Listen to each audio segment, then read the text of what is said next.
Hi, I'm Yannick Belzil. I am a narrative designer at Tribute Games, and I'm here in Montreal to talk to you about the wonderful comics that inspired us on our new game, Marvel Cosmic Invasion.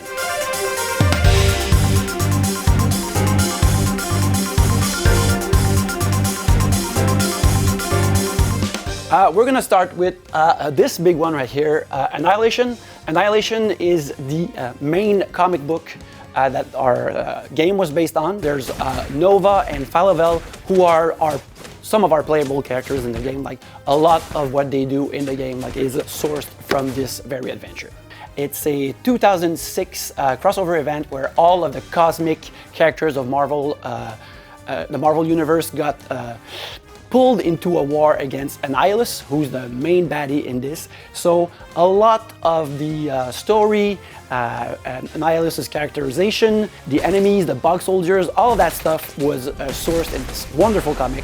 And although our version is more all ages and colorful and action-filled, because that one is more serious, but still it's a great read. We have right here the first trade of the Guardians of the Galaxy that just came out right after Annihilation. Like that is, if you're familiar with the Guardians from the movies, like that's where pretty much they come from. But for us, it was a great inspiration for our version of Rocket Raccoon and our versions of Falavel, like a lot of their characteristics, their dialogue, their personality. Like we really got inspiration from that book, and it's also inspiring for a lot of the settings in the latter part of our game, which are all cosmic bound and not earth bound anymore.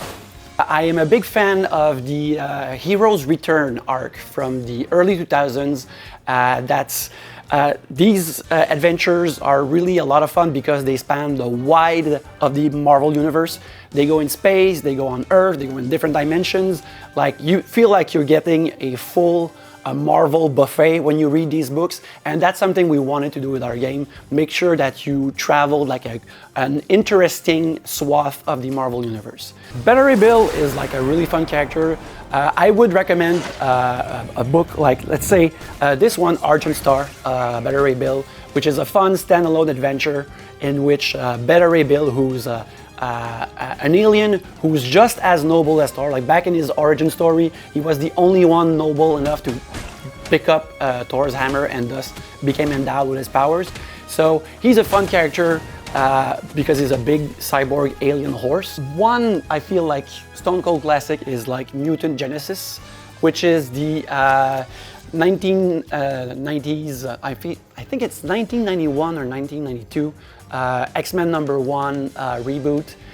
Not reboot, but when they relaunched the title, and it was like the biggest selling comic at that point, and maybe still is, where the X-Men got reimagined with new looks and amazing and dynamic artwork. Like if you've enjoyed the animated series, like the designs are really sourced from these comics, and a lot of people like when we have our own version of Wolverine in the brown suit in our own game, people are like, oh, is it an homage to previous games? I'm like, no, it's because he has the brown suit in X-Men #1. That's why I wanted Wolverine to have his brown suit, because this is a new edition of it, but I had like the first version a long time ago.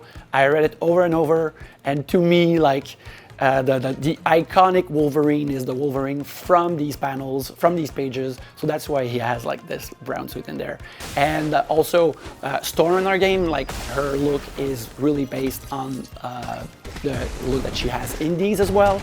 And yeah, that's the big X-Men part, but we also have another character. We have Phoenix, and you can't talk about Phoenix without talking about Dark Phoenix, which is like the seminal one of the seminal X-Men story of the 80s. This is like a wonderful, grand saga about the X-Men.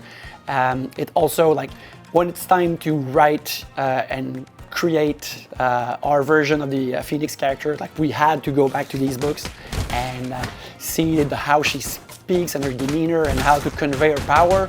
Well, we had to go back to these stories.